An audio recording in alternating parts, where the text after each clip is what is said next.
بعد از ورود به هوشیار24.ir روی این دکمه کلیک کنید و یک حساب کاربری برای خودتون بسازید.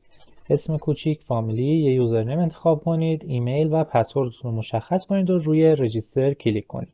بعدش یه ایمیل براتون میاد که لازمه روی لینکی که توی اون ایمیل هست کلیک کنید تا وارد صفحه لاگین بشید و با همون یوزرنیم پسوردی که انتخاب کردید لاگین کنید. من لاگین میکنم تا عملکرد پلتفرم رو با هم بررسی کنیم.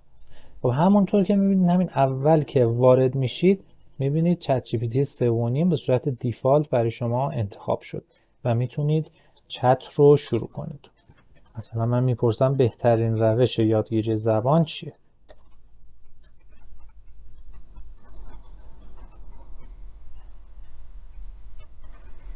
خب ببینید که جواب ربات به این صورت هست. خب حالا برای اینکه ما از مدل های پیشرفته تر استفاده کنیم باید بریم به این قسمت بیلد ایجنت رو بزنیم.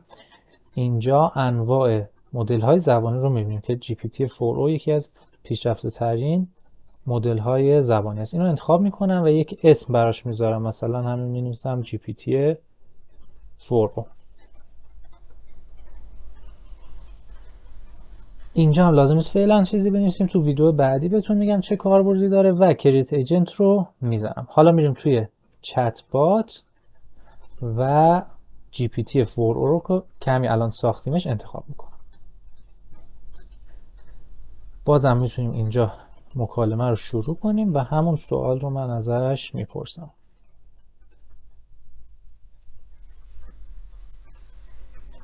میبینید که چون مدل پیشرفته تری است جواب کامل تری هم به ما میده. خب توی ویدیو بعدی در مورد ساخت ایجنت توضیحات بیشتری میدم.